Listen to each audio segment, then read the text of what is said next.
इतने सारे आक्रमण, उनके पश्चात भी हमारी अर्थव्यवस्था को कहीं पर भी कोई शॉक नहीं लग पाया।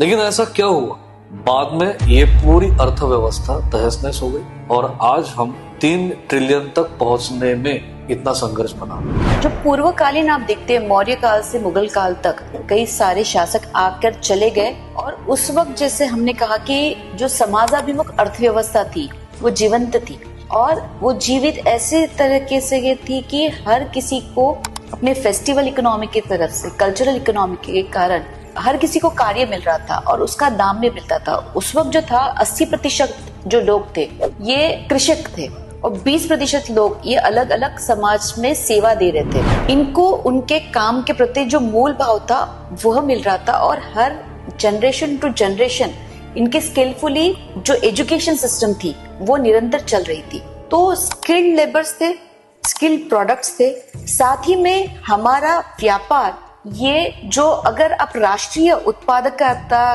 के हेतु अगर कंपेयर करें तो 1730 में भी हमारा कंट्रीब्यूशन था 23%, 1770 में ये 27% था और अगर ये देखें तो 1913 में जब ब्रिटिश आए और मकाओले का जो आपने जिक्र किया, तो लॉर्ड मकाओले ने क्या किया, उन्होंने पूरा भारत भ्रमण किया और उनको दिखा कि पूरे भारत में उन्हें बेगर्स मिले नहीं, उनको चोर मिले नहीं, उनको दिखा कि इन लोगों की मॉरल वैल्यूज इतनी हाई है कि इसको तोड़ना बहुत मुश्किल है, इनकी एजुकेशन सिस्टम बहुत अच्छी है और ये स्किल बेस्ड इकोनॉमी चल रही है। तो सब में पहले उसने जो किया कि अगर हमको इनकी रीढ़ की हड्डी तोड़नी है तो उन्होंने पार्लियामेंट में कहा था कि सब में पहले हमें इन लोगों की एजुकेशन सिस्टम तहस नहस करनी है। तो जैसे हम जानते हैं कि जितने भी एजुकेशनल इंस्टीट्यूशंस हमारे पास थे उनको पहले तोड़ दिया, महीनों जलते रहे हमारी एजुकेशनल सिस्टम के, जैसे नालंदा यूनिवर्सिटी है, हमारी तक्षशिला यूनिवर्सिटीज है,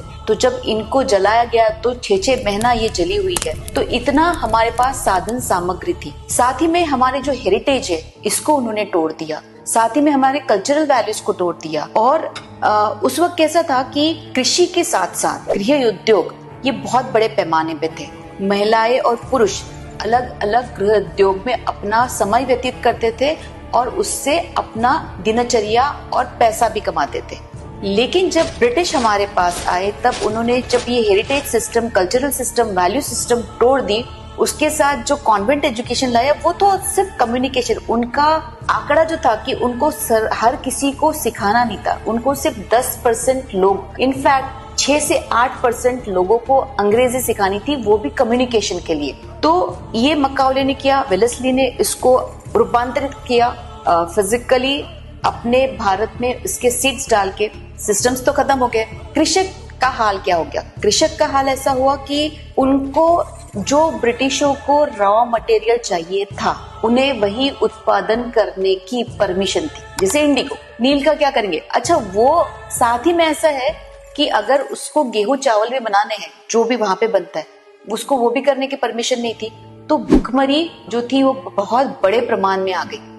जब इनके पास खाने को देने के लिए सामान नहीं है तो ये जो अपनी अलूतेदार शाही, बलूतेदार शाही, ये पूरी तरीके से कोलैप्स होगी, क्योंकि इनके भी काम बदल गए। 1730 में जो हमारा 23% राष्ट्रीय उत्पादन में जो एक्सपोर्ट में योगदान था वह 3.7% हो गया करीबन 1913 में।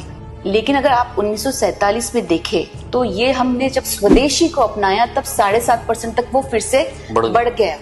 तो इवेंचुअली आप अगर सर्कुलर इकोनॉमी को जो ठप करने का महत्वपूर्ण काम था वो ब्रिटिशों ने किया।